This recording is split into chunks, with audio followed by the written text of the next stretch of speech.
Jadi,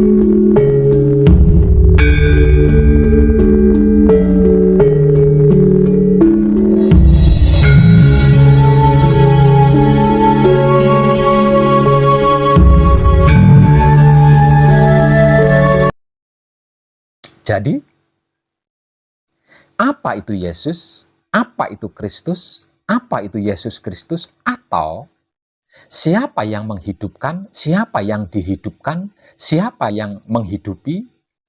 Kalau keilmuan Kristennya. Kalau keilmuan Islamnya, apa itu nur Allah? Apa itu nur Muhammad? Apa itu nur ilmu Muhammad? Atau siapa itu Muhammad? Siapa itu Rasul? Siapa itu Muhammad Sallallahu Alaihi Wasallam?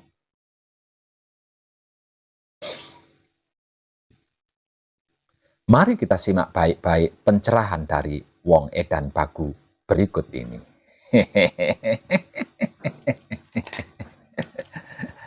Edan tenan.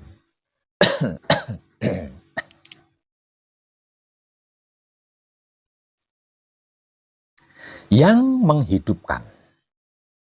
Yang menghidupkan yaitu Tuhan, yang sering saya katakan sebagai Romo, atau Roh Mono, atau Roh Tunggal, atau babonnya Roh, atau induknya Roh, atau Maha Suci, atau Maha Hidup. Berfirman, aku ambil sebagian ruhku. Nah, inilah yang dimaksud Kristus atau Nur Muhammad atau Rasul yang dihidupkan. Jadi, arti maksud daripada Kristus atau Nur Muhammad adalah ruh yang diambil dari dalam dirinya Tuhan. Yang sering saya katakan sebagai Romo atau Roh Mono atau Roh Tunggal atau babonnya Roh atau induknya Roh atau Maha Suci atau Maha Hidup. Mudah dan simpelnya seperti itu. Jadi, Kristus atau Nur Muhammad yang dihidupkan oleh yang menghidupkan ini, itu bukanlah wujud daging, tulang, dan lain-lainnya. Sekujur tubuh ini. Karena Kristus atau Nur Muhammad yang dihidupkan ini adalah ruhnya Roh. Yang sering saya katakan sebagai Dat Maha Suci, atau Ruh Suci, atau Ruh Kudus. Kesimpulannya, Kristus atau Nur Muhammad yang dihidupkan oleh yang menghidupkan, yaitu yang sering disebut Tuhan ini adalah ruhnya ruh. Bingung ya?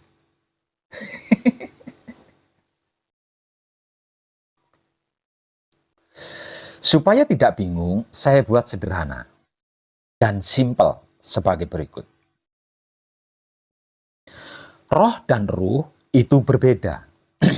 Kalau roh itu babon atau induk atau bibit. Sedangkan ruh itu anakannya atau anaknya dari babon atau induk atau bibit. Atau seperti ini. Roh itu maha suci. Kalau ruh itu datnya suci. Atau roh itu maha hidup. Sedangkan ruh itu datnya hidup. Atau lagi, roh itu madu, sedangkan ruh itu rasanya madu.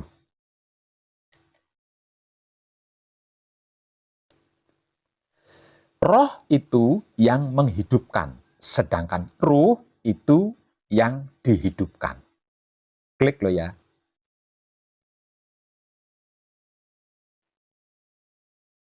Lebih jelas dan dalamnya lagi, yang orang Kristen sebutkan sebagai Bapa Allah, atau yang orang Islam sebutkan sebagai Allah adalah yang sering saya katakan sebagai Romo atau Roh Mono atau Roh Tunggal atau babonnya Roh atau induknya Roh atau bibitnya Roh.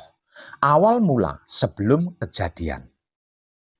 Sebelum ada apa-apa dan apa-apa belum ada.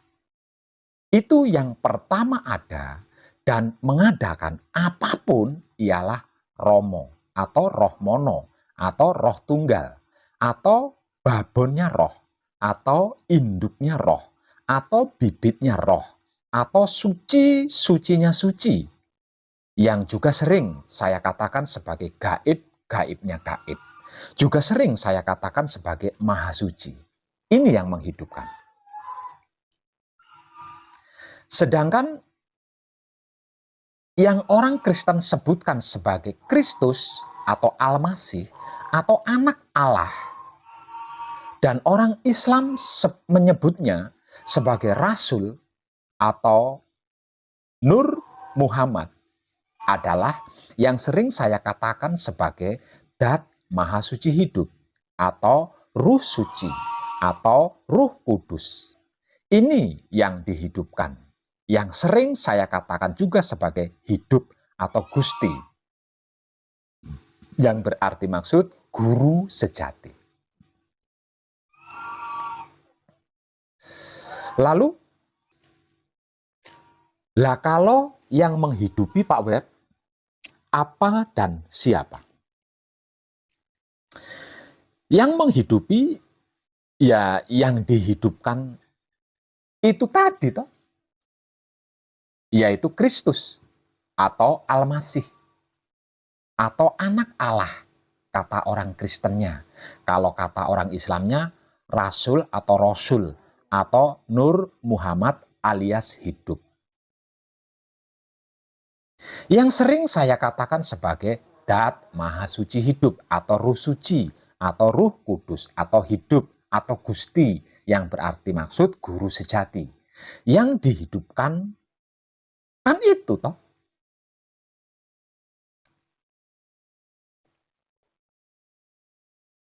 Jadi yang menghidupi yaitu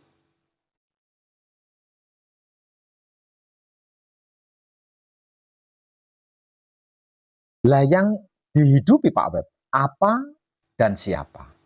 Yang dihidupi adalah jasad atau tubuh yang berisi 4 anasir atau sedulur papat, atau Yesus atau Muhammad kalau istilah agamanya, yang berisi Al-Masih atau Nur Ilmu Muhammad. Yang ini yang arti maksudnya Yesus dalam Kristennya atau Muhammad kalau dalam Islamnya.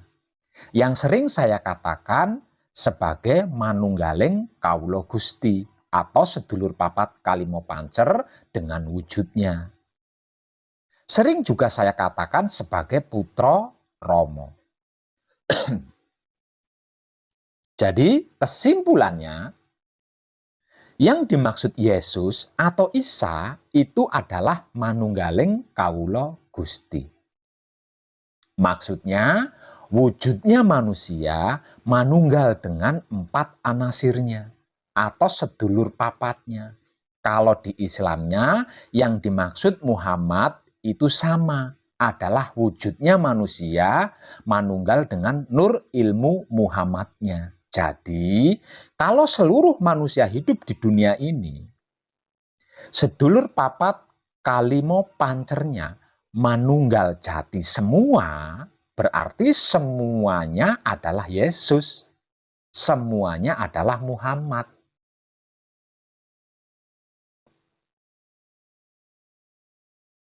Kalau begitu, arti maksudnya Yesus atau Muhammad itu wujud bentuk blegernya manusia ya Pak Web?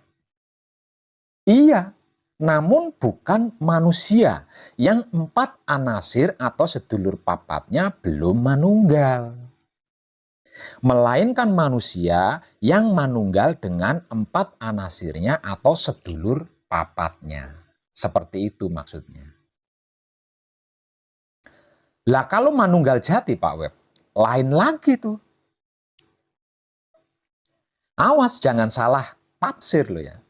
Kalau manunggal jati berarti maksud wujud manusia manunggal dengan 4 anasirnya atau sedulur papatnya dan hidup atau gustinya. Lah ini yang dimaksud manunggal jati.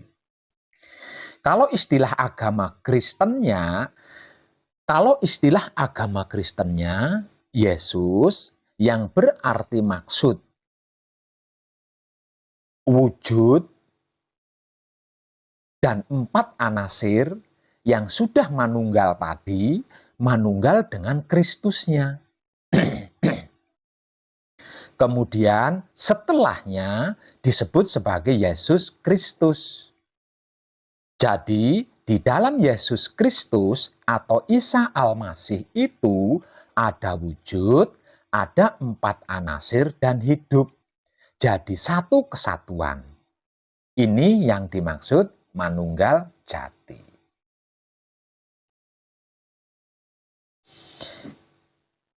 Yesus Kristus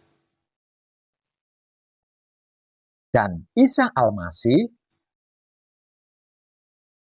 menjadi satu kesatuan yang tidak terpisahkan, sehingga bisa menjalankan atau melakukan tugasnya, yaitu setelah diselamatkan oleh Maha Selamat, kemudian selanjutnya menyelamatkan alam semesta seisinya.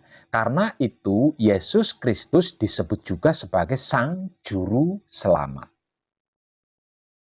Kalau di istilah agama Islamnya, Muhammad yang berarti wujud dan nur ilmu Muhammad yang sudah manunggal tadi, manunggal dengan nur Muhammadnya. Kemudian setelahnya disebut sebagai Muhammad Sallallahu Alaihi Wasallam. Jadi di dalam Muhammad Sallallahu Alaihi Wasallam itu ada wujud, ada nur ilmu Muhammad, dan ada nur Muhammad. Jadi satu kesatuan. Ini yang dimaksud manunggal jati. Muhammad, nur Muhammad, dan nur ilmu Muhammad menjadi satu kesatuan yang tidak terpisahkan, sehingga bisa menjalankan atau melakukan tugasnya, yaitu setelah disucikan oleh Maha Suci, kemudian selanjutnya mensucikan alam semesta seisinya. Sebab itu Muhammad Shallallahu Alaihi Wasallam disebut juga sebagai sang pemberi syafaat. Oke? Edan tenang. Selanjutnya, mari kita simak lagi dengan baik pencerahan dari Wong Edan Baku.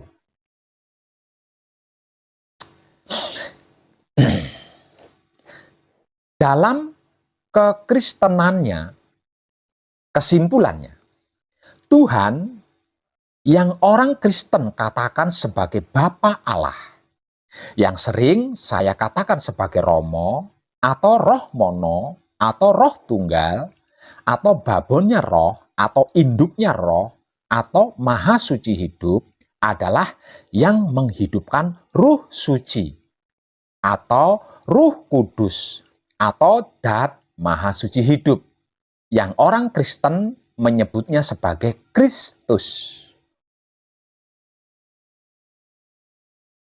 Dan Ruh Suci atau Ruh Kudus atau Dat Maha Suci Hidup yang orang Kristen menyebutnya sebagai Kristus adalah yang menghidupi Yesus atau Isa dan 4 anasir atau Al-Masih.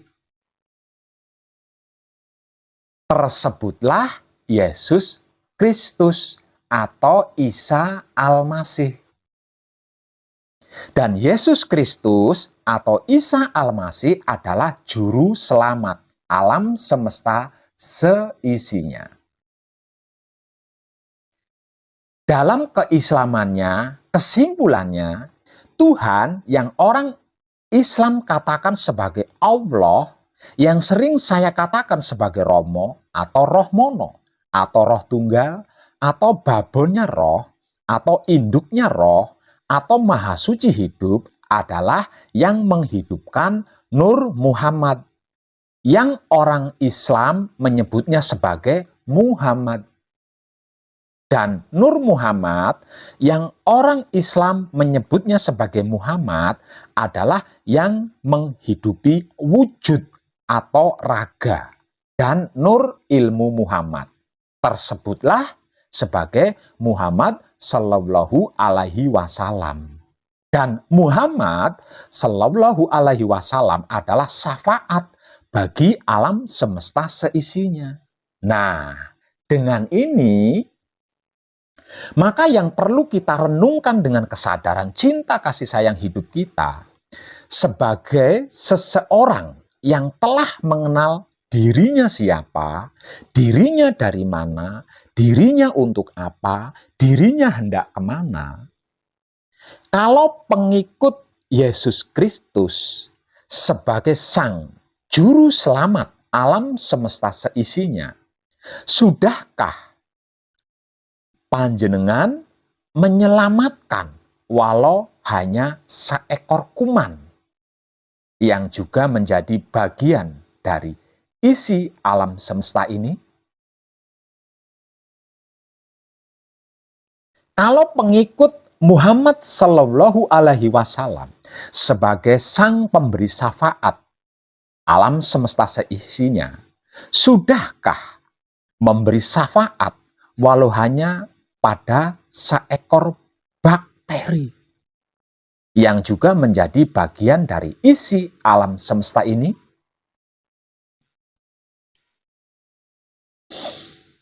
Yesus Kristus atau Isa Al-Masih, kalau di dalam keyakinan atau kepercayaan Kristennya, dan Muhammad Sallallahu Alaihi Wasallam, kalau di dalam keyakinan atau kepercayaan Islamnya, adalah filosofi orang atau manusia yang sudah manunggal jati atau yang telah berhasil mengerti, memahami, mengetahui, dan mengenal dirinya siapa, dirinya dari mana, dirinya untuk apa, dan dirinya hendak kemana. Yang sering saya katakan sebagai putra kekudangane Romo. Yesus Kristus atau Isa Al-Masih, kalau di dalam keyakinan atau kepercayaan Kristennya, dan Muhammad Sallallahu Alaihi Wasallam, kalau di dalam keyakinan atau kepercayaan Islamnya, atau putra kekudangane Romo, kalau istilah laku spiritual hakikat hidupnya, adalah makhluk paling sempurna dibanding makhluk-makhluk lainnya. Dikarenakan sudah manunggal jati, yang artinya sudah mengerti, memahami, mengetahui, dan mengenal dirinya siapa, dirinya dari mana, dirinya untuk apa, dan dirinya hendak ke mana. Yesus Kristus atau Isa Al-Masih, kalau di dalam keyakinan atau kepercayaan Kristennya, dan Muhammad Sallallahu Alaihi Wasallam, kalau di dalam keyakinan atau kepercayaan Islamnya, atau putra kekudangane Romo, kalau di dalam istilah laku spiritual hakikat hidupnya.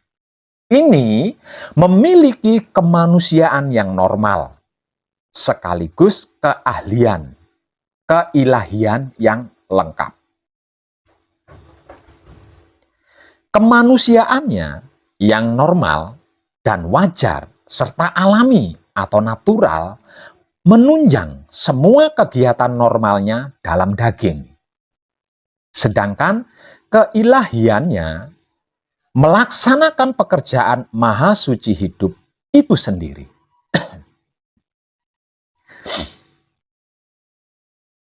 Baik kemanusiaannya maupun keilahiannya, keduanya berserah pada kehendak kuasa Maha Suci hidup. Arti maksudnya, Entah itu kemanusiaannya atau keilahiannya, itu keduanya sama-sama berwahyu pancalaku. Masih ingat kan apa dan bagaimana itu wahyu pancalaku atau iman yang menjadi sikap dan sifatnya wahyu pancagaib?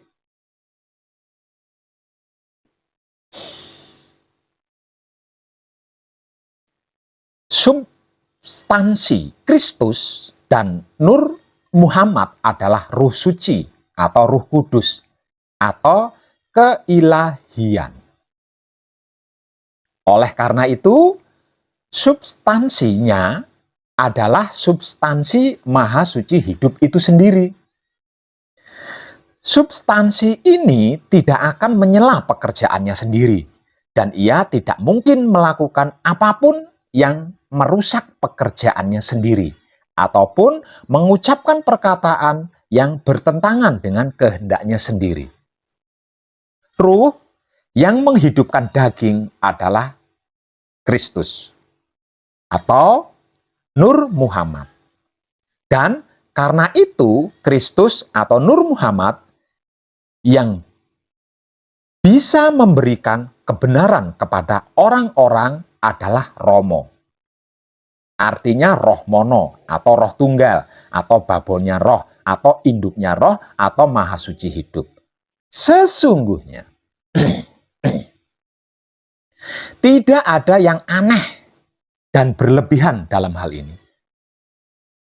Karena ia memiliki substansi sebagai Romo, artinya roh mono atau roh tunggal, atau babonnya roh atau induknya roh, atau maha suci hidup, yang secara sederhana disebut Tuhan. Dan memiliki watak Romo, artinya roh mono atau roh tunggal, atau babonnya roh atau induknya roh, atau maha suci hidup, yang secara sederhana disebut Tuhan. Serta hikmat dalam kelakuannya, ketika berkelakuan melakukan yang tidak bisa dilakukan oleh manusia yang belum Yesus Kristus atau manusia yang belum Muhammad Shallallahu Alaihi Wasallam atau belum manunggal jati. Mereka yang menyebut dirinya Kristus atau Nur Muhammad atau Putra Romo tetapi tidak bisa melakukan pekerjaan Tuhan adalah para penipu, para pecundang, dan para munafik. Kristus atau Nur Muhammad atau Putra Romo bukan sekedar manifestasi Tuhan di dunia, akan tetapi juga merupakan daging khusus yang dimiliki Tuhan selagi ia menjalankan dan menyelesaikan pekerjaannya di antara manusia-manusia dalam semesta alam seisinya. Wujud bentuk daging ini bukan sesuatu yang bisa digantikan oleh sembarang makhluk, tetapi yang mampu memikul pekerjaan Tuhan di dunia dan mengungkapkan watak Tuhan, mewakili Tuhan, dan memberikan kehidupan, syafaat, keselamatan yang sempurna bagi alam semesta seisinya. Cepat atau lambat, para Kristus palsu, para Nur Muhammad palsu, para Putra Romo palsu, yaitu para mayat-mayat hidup, itu akan jatuh, celaka, dan hancur. Bisa, kejadiannya bisa sebelum kiamat, artinya peralihan zaman kehidupan, atau ketika kiamat terjadi. Karena betapapun mereka mengaku itu dan ini, sebagai ini dan itu, namun mereka tidak memiliki substansi Kristus atau Nur Muhammad atau Putra Kekudangannya Romo. Artinya semuanya pinjaman sementara yang lambat laun akan diambil oleh sang empunya. Bisa mengerti dan memahami apa arti maksud dari penyampaian saya ini kan? Dan mengetahui kemana arah tujuan penyampaian saya ini toh?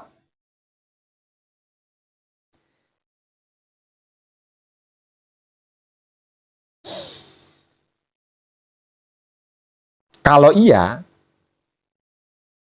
coba jawab, apa dan siapa itu Yesus Kristus? Atau Muhammad Sallallahu Alaihi Wasallam? Ayo.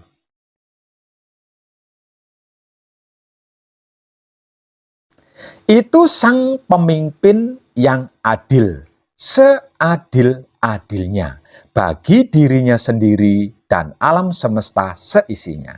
Itulah Ratu Adil, itulah Satria Paningit, sang juru selamat yang bisa menyelamatkan apapun dari cengkeraman Dajjal. Sang pemberi syafaat yang bisa menyempurnakan apapun dari kehancuran yang akan dilakukan oleh Dajjal, yang sering saya katakan sebagai Satria 55. Dan ini sudah muncul, sudah hadir, sudah ada, sudah lahir, dan sudah bertugas di mana-mana. Karena tidak terlampau lama lagi pergantian atau peralihan zaman sampai di Hamim 1. Edan tenan. Tercerahkan kita semuanya. Salam, satu wujud, jiwa dan raga. Penuh kesadaran cinta, kasih sayang, dan maha suci hidup. Selamat, selamat, selamat. Rahayu, rahayu, rahayu. Damai, damai, damai, tentram. Saya Wong Edan Bagu bersabda, Sri Astu Swasti Prajabiah. Sekalian alam semesta seisinya, tanpa terkecuali, lir ing sambikolo, amanggih yuwono, pinayungan mring ingkang moho suci, Basuki Yuwono Teguh Rahayu selamat, morah mareh untuk semuanya tanpa terkecuali, terutama para sedulur, khususnya para kadang konto dan kanti anom, serta sepuh saya yang senantiasa ki ngudang romone. Om. Santi, santi, santi, om. Wassalamualaikum warahmatullahi wabarakatuh. Terima kasih, terima kasih, terima kasih. Om Swastiastu, Namo Buddhaya, salam sejahtera, salam kebajikan, dan rahayu sagung dumadi.